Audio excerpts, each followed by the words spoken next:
Je vous remercie, Monsieur le Président, honorables députés, mes chers collaborateurs. Vous me permettrez, Monsieur le Président, à l'entame de mon propos, d'adresser mes condoléances à votre institution à la suite de la disparition de l'honorable député Fanta Sall, de même que la disparition de votre chef de sécurité.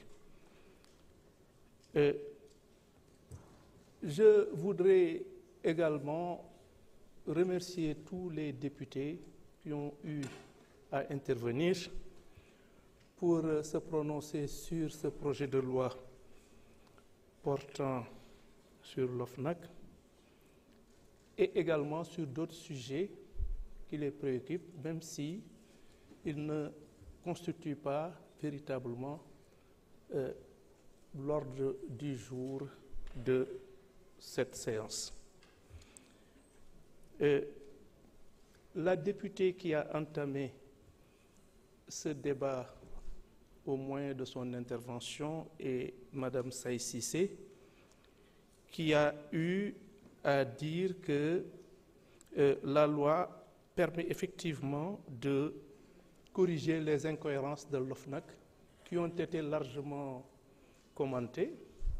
Effectivement, l'OFNAC original donc exerçait des prérogatives qui étaient régulièrement dévolues aux institutions judiciaires malgré son statut d'autorité administrative indépendante.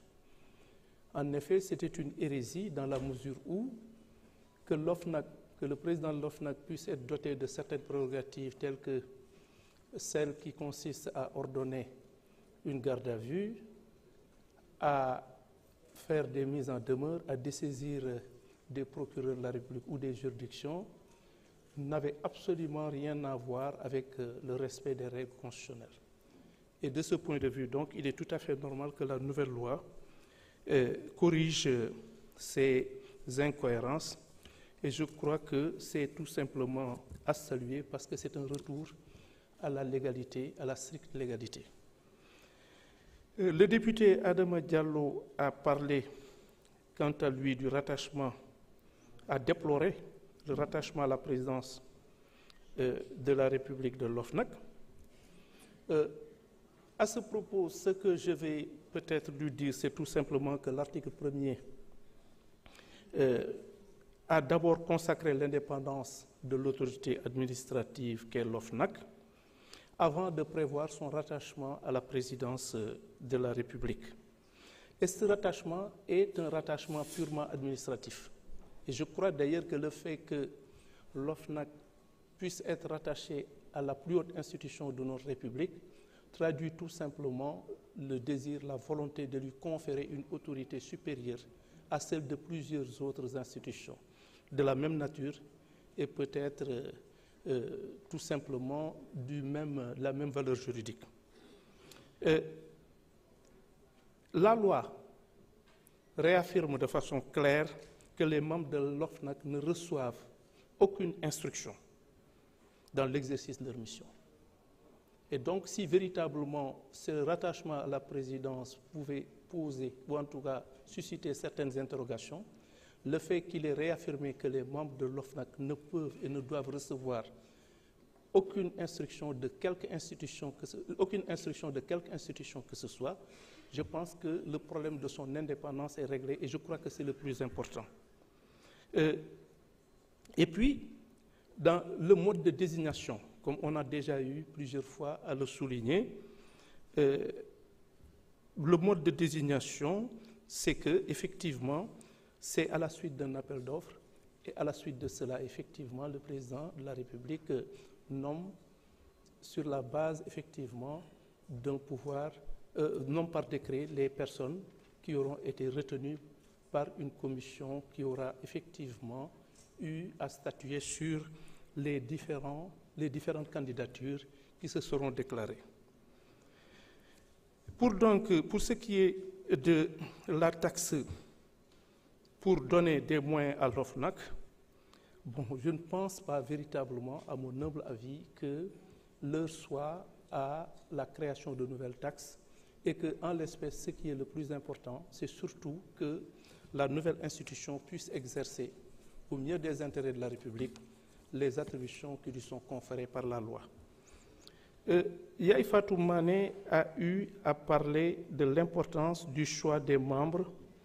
Le choix des membres, je partage effectivement ces préoccupations et il est vrai que ces membres doivent, le profil des membres a été bien déterminé par la loi et de ce point de vue, il faudra tout simplement un choix rigoureux qui traduit effectivement toutes les garanties de compétence et d'intégrité qu'il faut pour pouvoir siéger dans cette auguste institution.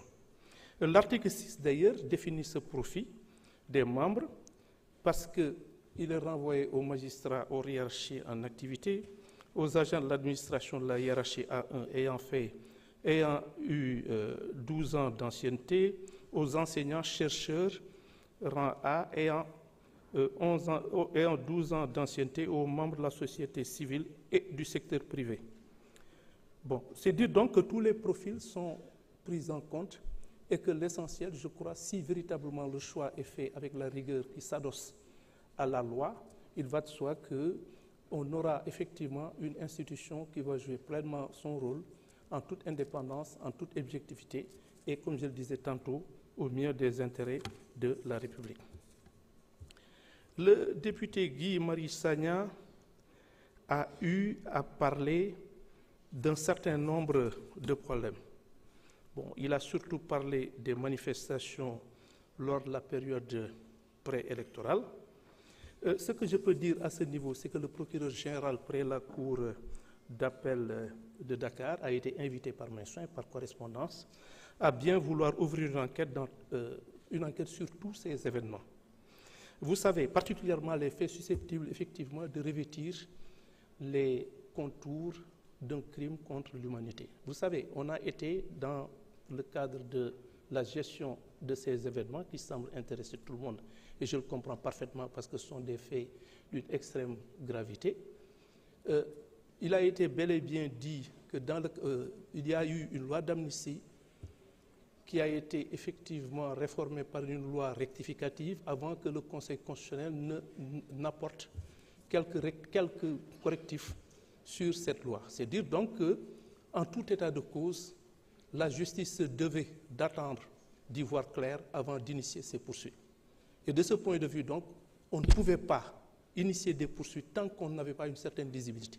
Et le fait même qu'on ait eu à privilégier les crimes contre l'humanité, c'est juste pour éviter de nous trouver dans une situation qui pourrait justifier une annulation des procédures pour vice de forme. La tâche pour ceux qui connaissent le droit, qui l'exercent et qui sont attachés à la justice et à l'état de droit, les choses n'étaient pas aussi simples et il fallait faire très attention pour ne pas avoir à violer la loi, d'autant que celle-ci a eu, en l'espace de quelque temps, à changer. Donc, on a eu à privilégier les cas de crimes contre l'humanité, de meurtre, d'assassinat, de torture et autres mauvais traitements dégradants, et tout ça a été pris en compte. Il ne s'agit pas d'un travail facile. Et il est important que ces investigations soient menées avec le maximum de rigueur et de célérité. Vous savez, c'est ce que j'ai l'habitude de dire à mes procureurs. On ne peut pas se permettre de traiter des faits d'une telle gravité, que ce soit dans le cadre de cette affaire que je viens de citer ou dans le cadre de la reddition des comptes, et que dans la précipitation, qu'on puisse se permettre de commettre des erreurs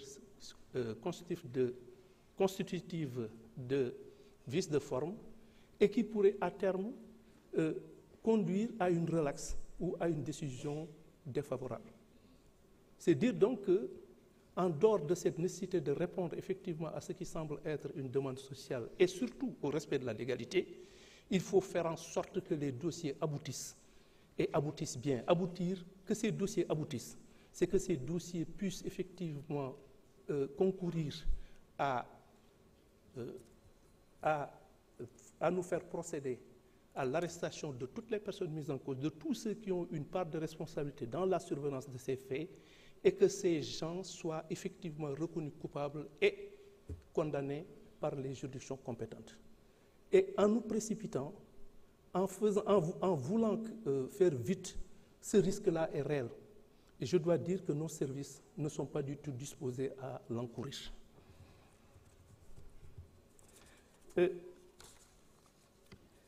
M. Sagna également a posé, avant d'être interrompu je crois, la question de l'enfant pris en bouclier durant les manifestations de 2023. Durant ces manifestations des mois de juin, juillet et juillet 2023, effectivement, il y a eu l'image d'un enfant qui a parcouru effectivement les réseaux sociaux. Le ministère public, à travers le ministère de la Justice, à travers les services de protection, a accompagné la réintégration sociale de cet enfant, notamment au même titre que 202 autres mineurs qui sont trouvés appréhendés, qui ont été appréhendés. Et avec l'intervention des services de la justice dédiés à la protection de l'enfant et à la protection sociale, la quasi-totalité a rapidement été élargie et remise à leurs parents et sont actuellement bénéficiaires d'un suivi psychologique, un appui à la réinsertion scolaire et professionnelle.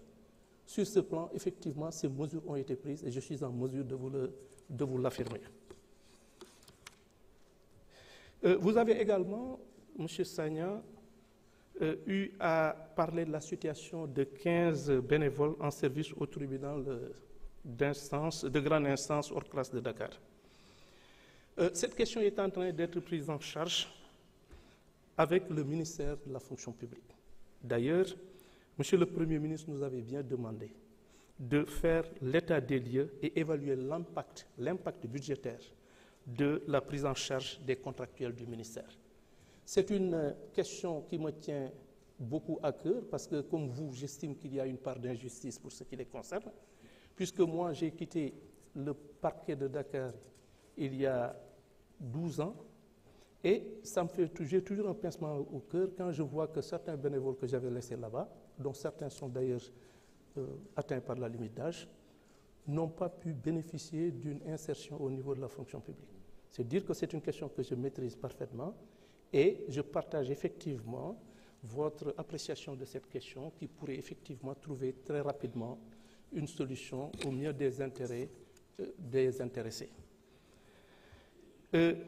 L'honorable député Mariama Diamanka aussi est revenue sur la même question que je viens de traiter quand elle parle de justice aux martyrs. Évidemment, ce que je peux dire à ce niveau, c'est que cette justice aux martyrs constitue une priorité pour le gouvernement, mais qu'il faut encore une fois insister sur le fait qu'il y a des préalables qu'il faut réaliser avant de pouvoir entrer dans le vif du sujet. Bon, évidemment, comme j'ai eu à le dire, il a fallu attendre avec ce projet de loi portant amnistie, ensuite ce projet de loi interprétatif et aussi l'arrêt de la Cour suprême, du Conseil constitutionnel, autant pour moi. Monsieur l'honorable député Babacar Ndiaye a eu à parler de l'affaire ArcelorMittal.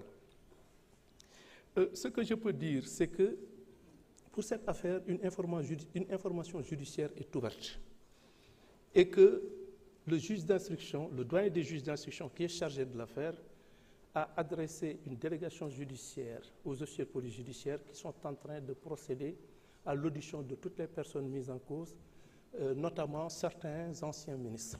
C'est dire que c'est une affaire qui suit normalement son cours et toutes les suites adéquates lui seront accordées. Madame Anta Babacar Ngom a eu à parler des membres de l'OFNAC qui sont nommés par décret à l'issue d'une procédure d'appel à candidature dont les modalités sont fixées.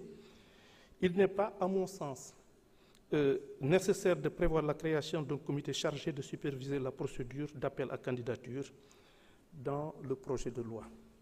Évidemment, il a eu à déplorer que, en réunion de la commission des lois, que 8 de ces amendements aient été tout simplement rejetés. Je veux tout simplement à ce niveau rappeler à Madame l'honorable députée que nous sommes dans un état de droit.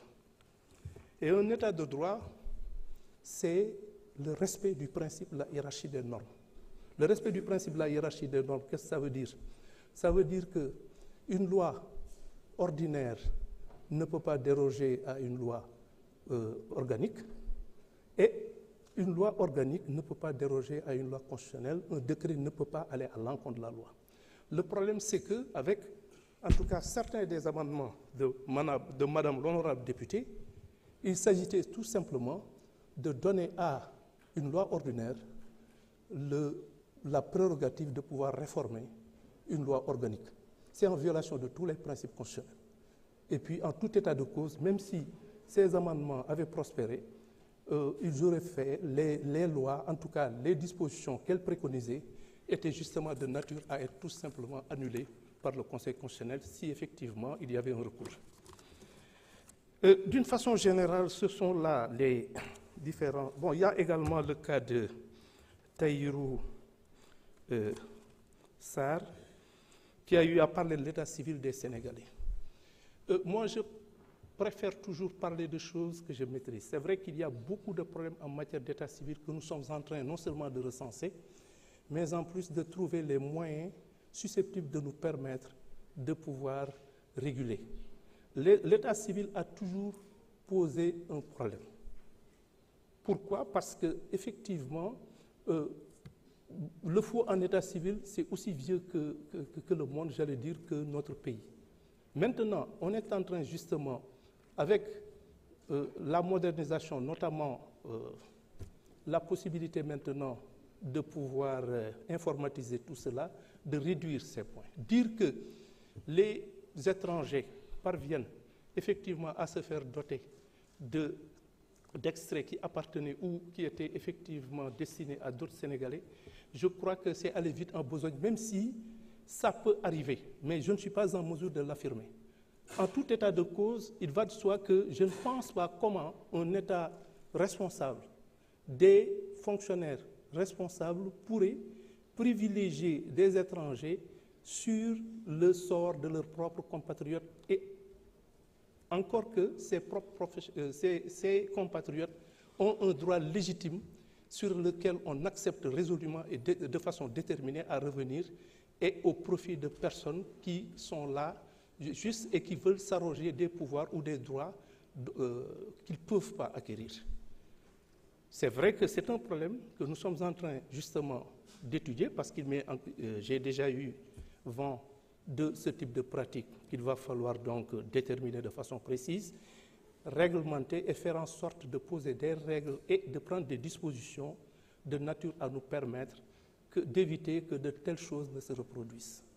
D'une façon générale, c'était là les réponses que je tenais à apporter aux différentes interpellations dont j'ai été l'objet. Je vous remercie de votre attention. Jërëjëf, Monsieur le ministre. Nous allons, mes chers collègues, prendre une pause déjeuner pour reprendre à 15 heures. Merci.